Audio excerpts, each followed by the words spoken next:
മഴ പെയ്യുന്ന മൊത്തം കൊണ്ടൊന്നും വർക്ക് അപ്പൊ അതിനകത്ത് പപ്പുവട്ടണ കയറിനെ കൊല്ലാൻ നടക്കുന്ന ഒരുത്തനാണ് ഞാൻ. മറ്റേ വലിയ ഷാൻലിയർ തലയിലിടാൻ ഷാങ്ലിയർ എന്ന് വെച്ചാൽ ആ ഷാങ്ലിയർ ആർട്ട് ഡയറക്ടർ കൃഷ്ണൻകുട്ടി ഉണ്ടാക്കിയതിന് തന്നെ എൻ്റെ 40 കിലോ വരും. കാര്യം വളരെ ഗംഭീരമായിട്ട് ഒരു കൊട്ടാരത്തിനകത്ത് കെട്ടുന്നില്ല സംഭവം.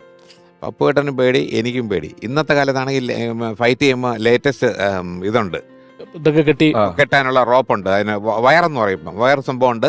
അത് നമുക്ക് മായ്ക്കുകയും ചെയ്യാം. അന്നത്തെ കാലത്ത് മായ്ക്കാനേ പറ്റില്ല. അത് ഈ സൈക്കിളിൻ്റെ ബൗഡൻ പോലെയുള്ള ഈ മോട്ടോർ ബൈക്കിൻ്റെ ബൗഡൻ പോലെ ഒരു കമ്പിയിലാണ് ഇതൊക്കെ നടക്കുന്നത്. അപ്പോൾ ഇത് പൊട്ടി വീഴുമ്പോഴത്തേക്കും പപ്പുവേട്ട മാറണം.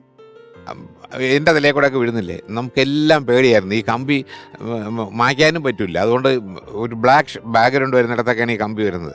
ഒരു കാറിൻ്റെ ബ്രേക്ക് ഞാൻ മാറ്റി വെച്ചിട്ട് വണ്ടി ഇടിച്ച ദിവസം ഞാനാ തെറിച്ചു പോകുന്നത്. എനിക്കാണെങ്കിൽ ഭയങ്കര പേടിയാണ് ഈ കമ്പി ഇതിൽ തൂക്കിയിട്ട് ഉയൽ കയറുന്നില്ല. അപ്പോഴത്തേക്കും പപ്പുവട്ടൻ ജഗതി രണ്ടുപേർക്കും ഉള്ള ഗുണമെന്ന് പറയാം. അവനൊക്കെ പേടി. ഞാൻ വേണമെങ്കിൽ ചെയ്യാം കമ്പി വെച്ചിട്ട്. ജഗദീഷിനെ നമ്മുടെ വന്ദനം എന്നുള്ള പടത്തിൽ കമ്പി കെട്ടിയിട്ട് കമ്പി ഒരു 20 അടി പോയപ്പോഴത്തേക്കും കമ്പി പൊട്ടിപ്പോയ താഴെ വീണു.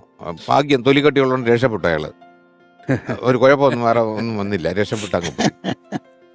പപ്പുവട്ടിന് പേടിയില്ല, അതിൽ ജഗദീഷ് കുമാറിന് പേടി. എനിക്ക് പേടിയാണ്. കാര്യം ഇപ്പോഴാണെങ്കിൽ ഭയങ്കര സേഫ് അല്ലേ, നമുക്ക് ഇവിടെ നിന്ന് കമ്പി അവിടെ നിന്ന് റോപ്പ് എത്ര ഹൈറ്റിൽ പോകണം. അന്ന് അങ്ങനെയല്ലേ, ഈ കമ്പിയിലാണ്. അപ്പോൾ ആ സീനൊക്കെ ഓർമ്മയുണ്ടല്ലോ.